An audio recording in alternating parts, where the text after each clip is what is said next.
I always believed my grandfather was fragile, someone we had to protect. He was quiet, kind, and never argued, even when my mom and her husband treated him like a burden. I thought he didn't notice. I thought he didn't know. But one day, everything changed.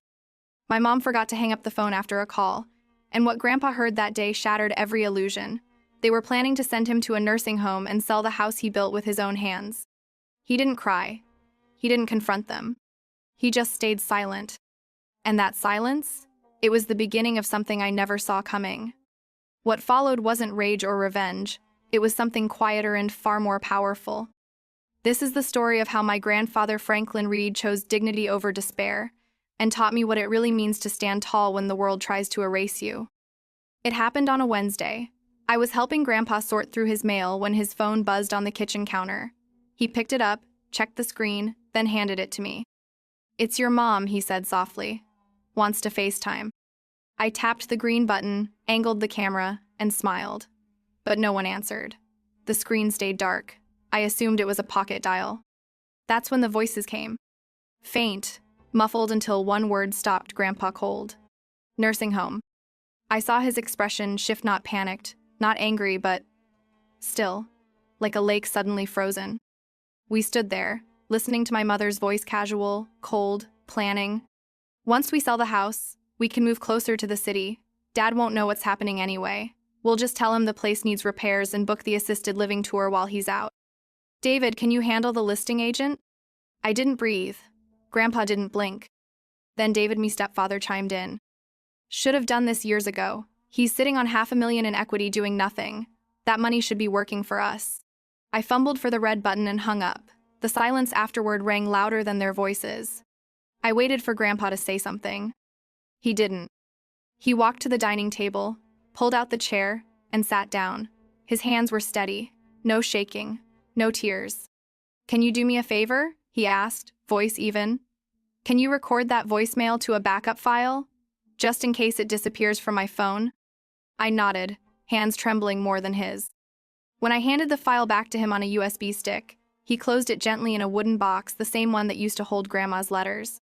Then he looked at me, not with sadness, not with bitterness, with clarity. "Emily," he asked quietly, "do I seem confused to you? Do I seem like someone who doesn't know what's going on?" I shook my head. "No, Grandpa, you don't." A long pause. Then, for the first time in years, I saw the edges of something I'd never associated with him before. Steel.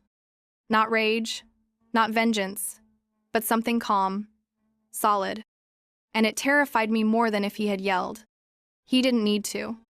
Because I knew, in that moment, Grandpa had just decided something. Something big. He just hadn't told anyone yet. I used to think Grandpa was soft. He never raised his voice, never interrupted, never complained, even when Mom forgot his medication or when David snapped at him for leaving lights on again. He just smiled, nodded, and kept doing the dishes, kept paying the bills, kept giving. I thought it was weakness. Turns out, it was choice. After the phone call, something in him changed, but nothing on the outside. He still made breakfast, still fed the birds, still hummed old jazz under his breath, but behind it all, he was moving. Quietly, deliberately. The first time I noticed was when he asked me to bring down the box labeled Documents Original from the attic. Inside were folders so old they smelled like pipe, tobacco, mortgage deeds, title papers, insurance forms, all still under his name. Then came the yellow legal pad. Each day, I'd see him seated at the dining table, listing dates, amounts, names, tuition receipts for Mom's college, the down payment on her first car, wedding invoices. Every check he'd written over the years carefully logged. "Why are you doing all this?" I asked one afternoon. He looked up.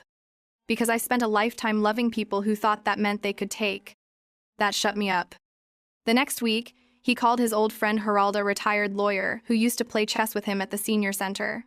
I overheard phrases like power of attorney, deed transfer, full sale authority. I should have been surprised. But I wasn't. I was beginning to see him. Not as the frail man Mom made him out to be, but as the man who once held 3 jobs to raise her alone. The man who sold his wedding ring to keep our lights on one cold winter when I was 6. The man who never asked for praise, just peace. And now, peace wasn't enough. He wanted freedom. And something else I couldn't name yet. There was one moment I'll never forget. He pulled a shoebox from the hall closet and placed it in front of me. "Open it," he said. Inside were envelopes, dozens of them. Birthday cards he never gave. Apologies he never mailed. Letters addressed to my mom, written in nights of silence. And a note at the bottom in fading ink. "Love doesn't mean surrender. Not forever." I felt my throat tighten. For years, I saw him as old, gentle, even passive. But now, I realized he had just been patient. Patient far too long. And patience was over. I didn't know how fast things could move when someone like Grandpa decided to act. Within 3 days, he had contacted a realtor, someone named Brian Ashford. I only met Brian once, when he came by with a folder and a camera to take photos of the house. Grandpa made me stay in the room during the meeting. "Transparency," he said simply. Brian looked surprised when Grandpa told him he wanted the house sold fast as is, no renovations, no staging. "But this place could fetch more with a little work," Brian argued gently. "Repainting, landscaping." "No," Grandpa interrupted, for the first time with steel in his tone. "List it this week. Price it at $890. I want it done." Brian blinked, then nodded. Understood. The next day, there was a pending sign out front. No one in the neighborhood even knew he was selling, not even my mother. But Grandpa wasn't finished. He changed the locks, quietly had a locksmith come during the day. Then he rented a small storage unit 3 towns over and, over the next several days, methodically began packing up all of Mom and David's belongings that were in the house: clothes, keepsakes, documents, even David's golf clubs. He did it like someone wrapping up an estate, not with anger, with finality. "You're really doing this," I whispered one night as we folded her old linens into boxes. Grandpa didn't stop folding. "No one who plots behind your back deserves a seat at your table," he said. "This house was mine. I earned every brick, I paid every bill, and I watched them talk about it like I'd already died." There was no bitterness in his voice, just quiet disappointment. "I'm not dead," he added. I nodded. I didn't know what else to say. He labeled every box meticulously, sealed them with packing tape, and loaded them into the back of a rental van. I drove him to the storage facility, where he logged each container into a spreadsheet. "This way," he said. "They can't say I threw anything out." On the ride home, I looked at him, this man I'd thought I knew my whole life, and felt like I was sitting next to someone entirely different. Someone stronger, sharper, quieter in a way that echoed. For the first time in years, I didn't feel sorry for him. I felt proud. And maybe just a little in awe. He didn't tell anyone he was leaving. Not Mom, not David, not even his neighbors he'd waved to every morning for the past 20 years. Only me. The night before the final closing, Grandpa walked into my room holding a folded piece of paper. It was an address. "This is where I'll be," he said softly. "Don't share it." I followed him the next morning to a modest, well-kept retirement community 2 counties over. Quiet gardens, low-rise buildings, a front desk that smelled like lemon polish and fresh bread. He paid 6 months' rent up front in cash, no questions asked. When they handed him the keys, he smiled, but not like he was happy. Like he was free. We unpacked in silence. He brought so little: a couple of shirts, his shaving kit, his favorite armchair, and a few books. But I noticed what he guarded most carefully were the smallest things. Grandma's framed photo. Her wedding ring in a small blue box. A cloth-bound book to kill a mockingbird dog-eared at chapter 17. "She never finished it," he murmured, placing it on the nightstand. "But she kept rereading the same chapter, said it calmed her." He laid it down like a relic. We made his bed together. I helped him put dishes in the cabinet, label pantry jars, and even set up his little Bluetooth speaker so he could play old jazz from his phone. He didn't ask for more, didn't complain about what he'd left behind.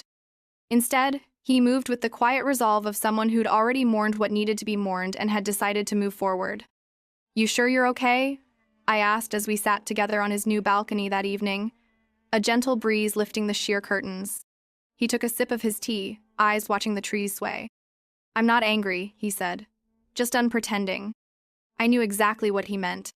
That night, before I left, he handed me a manila envelope. "In case anything happens, it has my account number. And a letter. For you." I didn't open it, I just hugged him. He didn't hug me back tightly, the way he used to when I was little.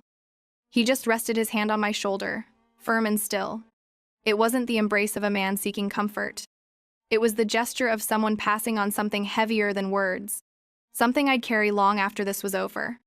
Grandpa called me 2 days after he moved in. "I need your help with one last thing," he said. When I arrived, he handed me a small cardboard box. Inside was a sleek, black motion-activated camera, brand new, still in the packaging. "You're going to install this for me."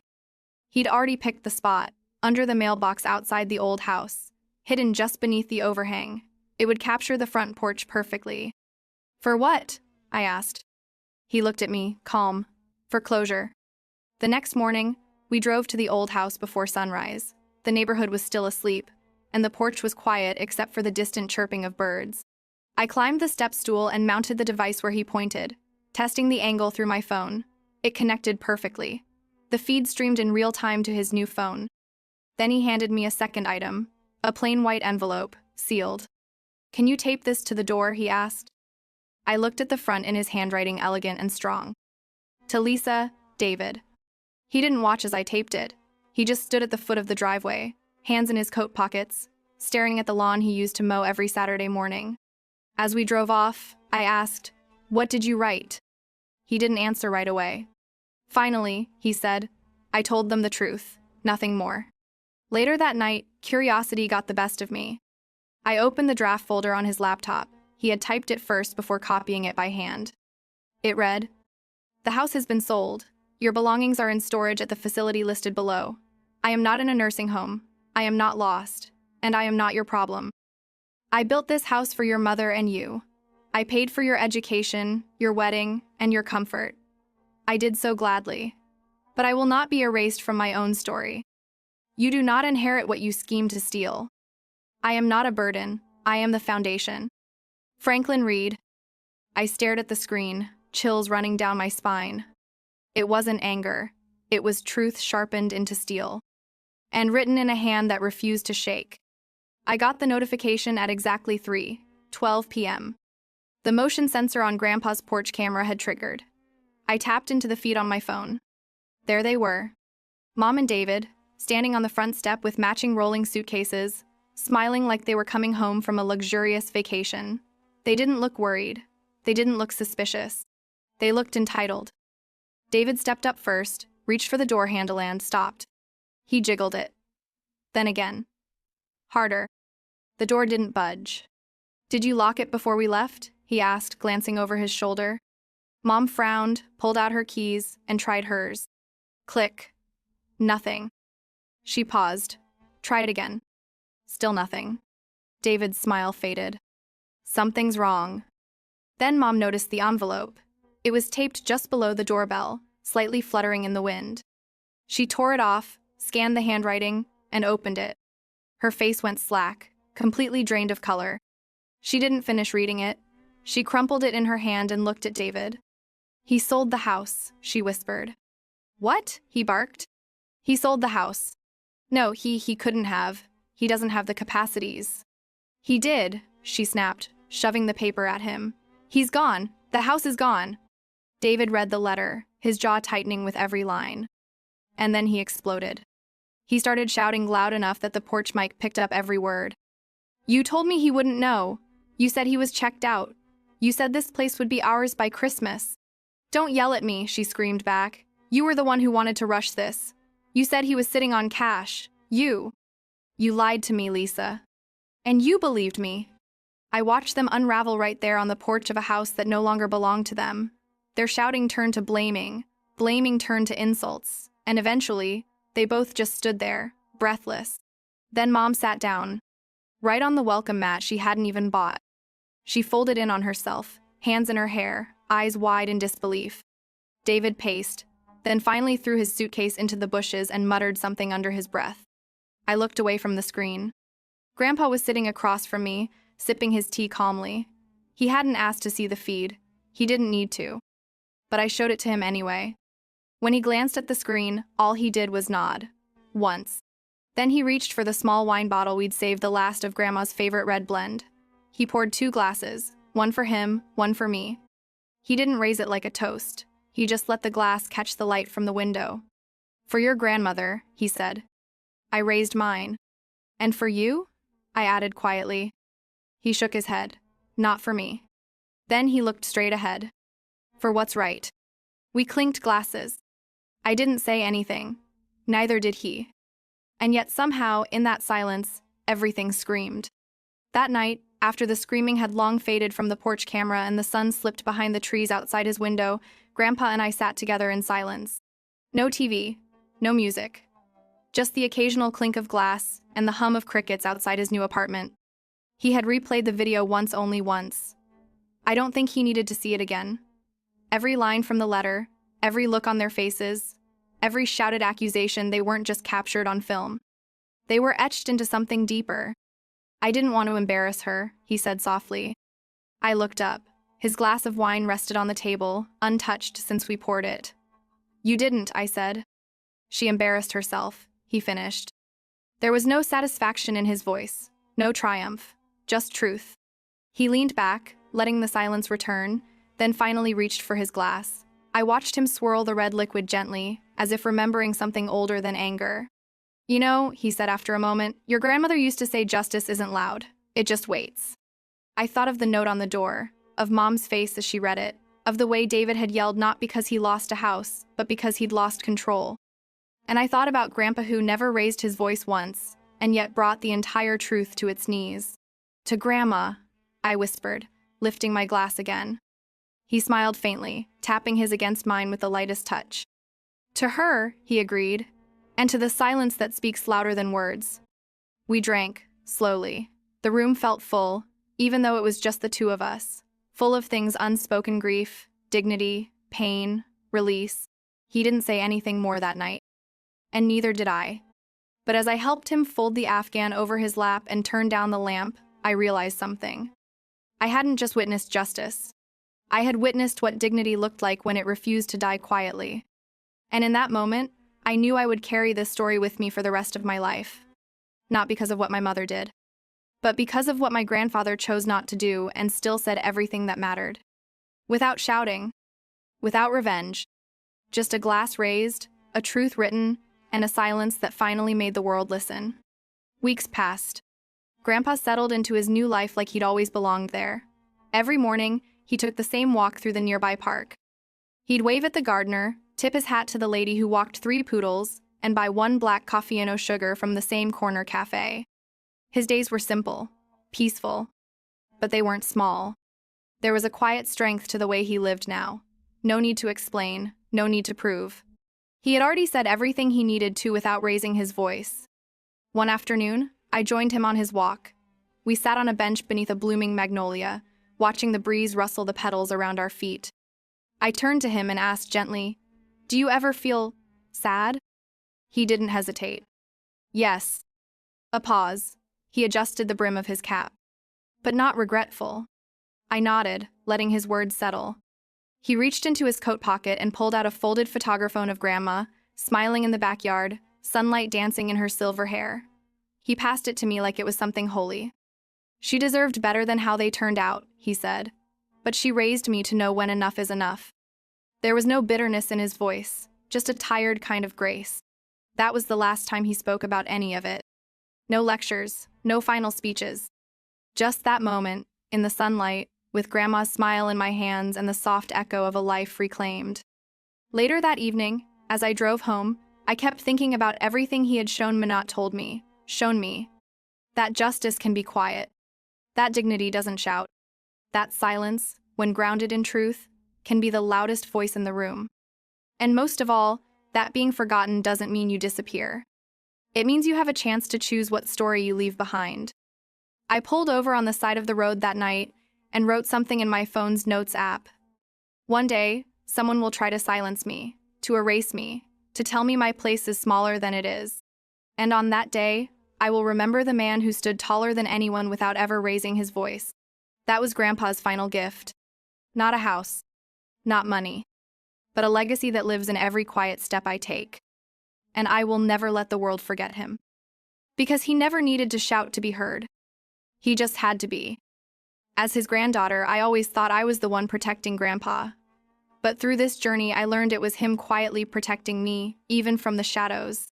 Watching how he handled betrayal without rage reminded me of Christ himself, who, when insulted, did not retaliate. When he suffered, he made no threats.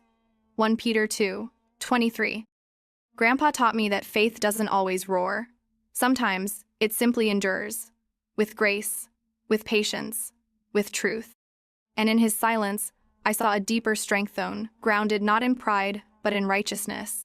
To those in your later years, please know your wisdom still matters. Your walk with God, your quiet choices, your lived experiences they preach. This story changed me, not because of what Grandpa said, but because of how he lived. He was the gospel in motion. And if you've ever felt overlooked, discarded, or forgotten, take heart. God is still writing through your life. If this story touched your heart, I'd love to hear your thoughts in the comments. Please subscribe for more faith-filled stories that honor the dignity and strength of those who've walked long roads and still walk with God. You're not done. You're deeply needed.